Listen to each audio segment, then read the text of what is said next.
Aí, para piorar a situação, aqui é o seguinte: a Igreja Adventista afirma oficialmente que o ministério profético, entre aspas, de Ellen White inicia-se em 1844. Ou seja, no momento em que ela escreveu isso, no momento que ela diz que Cristo entrou no Santíssimo em 1844, a Igreja Adventista afirma que ela estava falando como profetisa. Para piorar a situação, para piorar a situação, você lembra dos 5 pontos que eu mencionei agora do artigo, incluindo de Satanás levando os pecados do mundo, correto? Uma profetisa de Deus, segundo a Igreja Adventista, disse o seguinte sobre a teologia do artigo. Ela pegou o artigo, ela leu o artigo e ela deu um parecer sobre. E o parecer é o seguinte: eu creio que o santuário a ser purificado ao final dos 2.300 dias, 1844, é o templo da Nova Jerusalém, do qual Cristo é ministro. O Senhor, olha Ellen White falando, o Senhor me mostrou em visão, há mais de um ano, que o irmão Crozier, o nosso amigo que publicou o artigo, tinha a verdadeira luz sobre a purificação do santuário. E ela ainda afirma, e que era a sua vontade de Deus que o irmão Crozier escrevesse a visão que ele nos deu no jornal The Star. E ela fala: sinto-me plenamente autorizada pelo Senhor a recomendar esse artigo a todos os santos. Você viu que os 5 pontos anteriores estavam nesse artigo e o mesmo artigo é esse que ela recomenda a todos os santos. O Senhor mandou. O Senhor. Então, dentro desse aspecto, dentro desse contexto todo, você entende qual é a origem. Muito pouco se fala sobre a origem do juízo investigativo. A Igreja Adventista pode destacar 1.000, 2.000, 5.000 teólogos para tentar explicar o juízo investigativo, mas você precisa entender de onde ela veio. E agora eu te pergunto: quem tem interesse em diminuir a cruz de Cristo? Quem tem interesse em destruir a expiação de Cristo na cruz? Quem, queridos? Deixa eu ver se o pessoal comenta aqui. Quem vocês acham que tem o interesse de diminuir o sacrifício de Cristo na cruz? Quem? Pois ali a vitória foi completa. Crendo naquela obra suficiente na cruz do Calvário, estamos salvos em Cristo Jesus. Agora, pastor, sendo essa a origem, e isso é histórico e tem documento, o que ele está fazendo lá nesse santuário e como isso influencia em nós aqui na Terra? Bom, a questão do santuário e da logística, vamos dizer assim, porque literalmente é uma logística, né, pastor, do que está acontecendo no céu, é basicamente isso. Jesus está em pé no santuário, segundo essa doutrina, e os pecados das pessoas, ao momento que ela pede perdão pelo pecado, vamos supor você que está assistindo, eu, você, pastor, nós ajoelhamos e falamos: Senhor, fiz isso de errado, me perdoe, pisei na bola, por favor, que o seu sangue me cubra, em nome de Jesus, tal. Você faz a sua oração. Automaticamente, você é perdoado segundo o Adventismo. No entanto, sobe um registro do seu pecado que foi cometido anterior lá para o céu e dentro do seu livro, um livro que tem o seu nome. Então tem um nome com o meu livro lá, um livro com o meu nome chamado Rodrigo. E aí tá lá todos os pecados que eu cometi na vida inteira. Todos. Sofrido. Todos. Todos estão lá. Independente se você se arrependeu ou não, pediu perdão ou não, todos estão lá.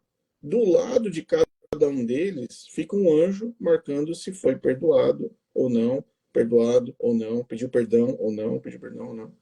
E se você, por alguma razão, esquecer de pedir perdão por qualquer um dos pecados de toda a sua vida, especificamente, literalmente, nominalmente, você está perdido. Repete, eu orei aqui e pedi perdão. Por esse pecado aqui, eu recebi meu perdão. Correto. Mas tem uma lista do meu pecado anterior que subiu. Correto. E tá lá no meu livro. Tá, independente se você se arrependeu, pedir perdão ou não, está registrado lá, está lá guardado. Aí se ele entra e no dia da investigação cai meu pecado, cai o meu dia, o que acontece comigo? está perdido. Se houver qualquer pecado, qualquer um que não foi perdoado, você está perdido literalmente. Todo pecado, e outra, todo pecado, Ellen White fala, todo pecado, todo pensamento, toda ação, toda intenção conta. Então, se você teve uma intenção, se você sequer pensou, mas não fez, só a intenção, ela já está lá registrada e pode contar no seu livro. Agora, a pergunta é, esse livro, ele é dinâmico, certo? Então, ele está ali, os pecados estão sendo registrados, o anjo está do lado, check, check, ok, perdoado, perdoado. Esse aqui não foi ainda. Poxa, o Rodrigo está com uma lista ali no livro dele, tem que 732 que ele não perdeu perdão.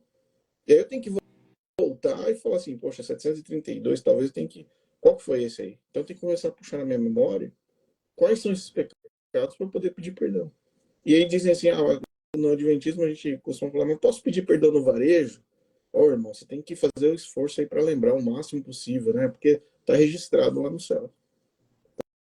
Tá registrado. Tem escritos deles sobre isso, pastor Rodrigo? Aliás, no documentário do Hiram Edson, que tem no YouTube, você vai ver que Ellen White fala até o seguinte. Então, todos os textos estão na tela para as pessoas pesquisarem. Um dos textos mais surpreendentes nesse caso é o seguinte. Vamos supor que você pediu perdão por todos os seus pecados, pastor. E você, Deus livre e guarde, acontece alguma coisa e você morre, certo? No entanto, se você fez alguma coisa durante o processo que você estava em vida, e alguma coisa você fez que talvez tenha me inspirado a fazer algo ruim. Então, sei lá, eu vi você roubando uma bala numa loja. Aí eu vi, olha, o pastor roubou uma bala na loja, eu vou roubar também. Mas você já faleceu, pastor. Você já resolveu o seu caso com Deus, você pediu perdão, mas eu vi você fazendo isso. Você me influenciou a roubar uma bala. Mesmo após a morte, se houver algum tipo de influência e pessoas pecando por sua influência, você está perdido. Tá lá no documentário, tá lá para vocês verem. Só assistir lá no documentário Hiram Edson. Os documentos são lá, o que ela escreveu. Até a sua influência será considerada sobre a sua vida após a sua morte. Filhinhos, não pequeis, mas se pecardes, temos um advogado junto ao Pai, Jesus Cristo, o justo. Justo. Agora, fala assim, qual a intenção? Qual a intenção disso tudo?